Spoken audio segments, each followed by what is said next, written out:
Hala Dara, nagbago na. Kalingap Rab, ng laki ang mata. Mapagpalang araw mga kalingap. Alam mo na ba ang latest? Tara, ating alamin. Pero bago ang lahat, paki-subscribe mo muna ang aking munting channel, pati na si Kalingap Rab at Kuya Bal Santos. Maraming salamat po.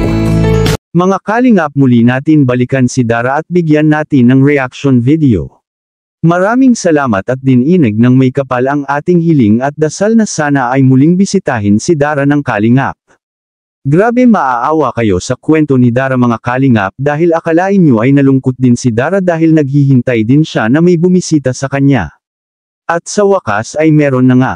Tuwang-tuwa si Dara nang makita niyang papunta ang Keyboys sa kanilang bahay kasama si Kalingap Edo at ang ibang Keyboys. Kapansin-pansin ang mga saya sa mata ni Dara at sa kanyang mga kilos. Tuwang-tuwa si Dara, akala niya ay nakalimutan na siya ng Kalingap. Dahil sa tagal na hindi siya nabalikan para malaman niya kung kailan yung huling pinuntahan siya, ay pinanood niya ang vlog sa kanya ni Kalingap Rab mga kalingap. Grabe, ang sabi ni Dara, 1 buwan na pala. Yung last vlog sa akin naalala ko lang po nang pinanood ko sa mga vlog ni Kuya Rab. At sa ibang bahagi mga kalingap, kapansin-pansin ang pagbabago ni Dara. Napansin niyo ba na tumataba si Dara? Ito ang sabi sa kanya nang bisitahin siya ng Keyboys kasama si Kalingap Edo at Tatay Robin.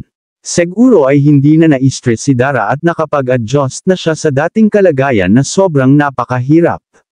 Ang dami niya kasing dapat gawin at isipin.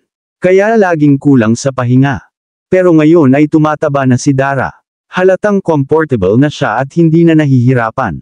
Unlike before na marami siyang iniisip. Pero ngayon ay mas naging madali sa kanya dahil nandyan din ang kanyang tatay.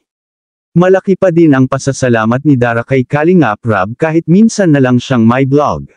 Sabi ni Dara ay namiss niya ang buong Kalingap team, lalo na si Kuya Rab niya. Pero naiintindihan niya kung minsan na lang siya mapuntahan dahil sobrang napakarami na ng mga beneficiaries. Imagine may batch 1 at batch 2 na ng Kalingap Angels. Pero hindi pa din mapigil ang mga lumalaro sa isip ng mga tao dahil may nagpaabot ng kanyang mensahe, at hinaing patungkol kay Dara kung bakit minsan na lang siya ma-vlog.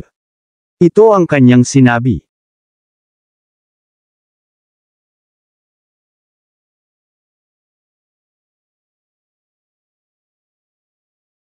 Anong masasabi mo tungkol dito mga kalingap? I-comment mo lang sa baba ang gusto mong sabihin at ating babasahin isa-isa.